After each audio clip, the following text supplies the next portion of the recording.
My jsme v Rožmitálu pod Třemšínem, na zahradě pana Bedřicha Pavlíčka. Dobrý den. Vidíte, Bedřich Pavlíček, to je jako Béďa Trávníček, vidíte. Co jste si pro nás připravil, pane docente? Já bych chtěl upozornit tamhle na ty mé obří kedlubny, protože dobře, to je velmi, až potom teď k vašemu vynálezu. Co to je?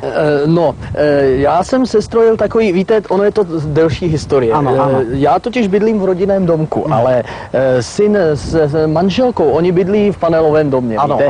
A my v létě jsme zvyklí si na zahradě grilovat, opékat například vůřtyře, párky, klobásky, masíčko, že například i ryba je dobrá, že... Ano, stručněji, kdyby to šlo. Ona i houska se dá opéct. Ano, víme, dobře. I chléb z výpečky. Říkám stručněji. Ano.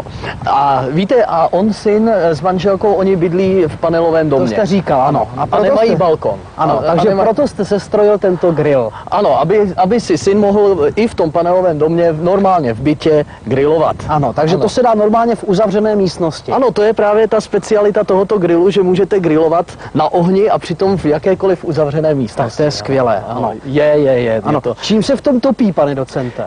Víte, můžete v tom topit čímkoliv, to je další výhoda tohoto zařízení. Můžete pálit staré noviny, staré obaly, nedopalky z cigaret, použitý toaletní papír. Takže provoz vašeho grillu je vlastně úplně zadarmo.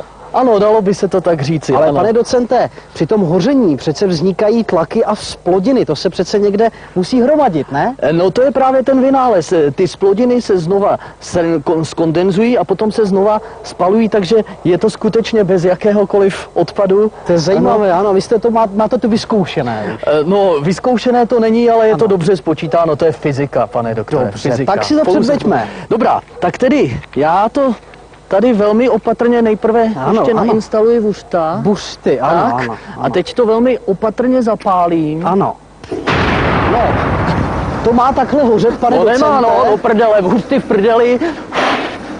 No, dobře, počkejte, pane docente, klid, stále vysíláme, jsme pořád v záběru, takže klid, a pokažte, vám s tím trošku pomohu. Já bych k tomu raději nechodil, pane doktore. Tak teď již už tady, pane docente, pojďme si pohovořit o těch vašich obřích kedlubnách. A tu vaši píčovinu, tu si strčte do prdele i s buřtama.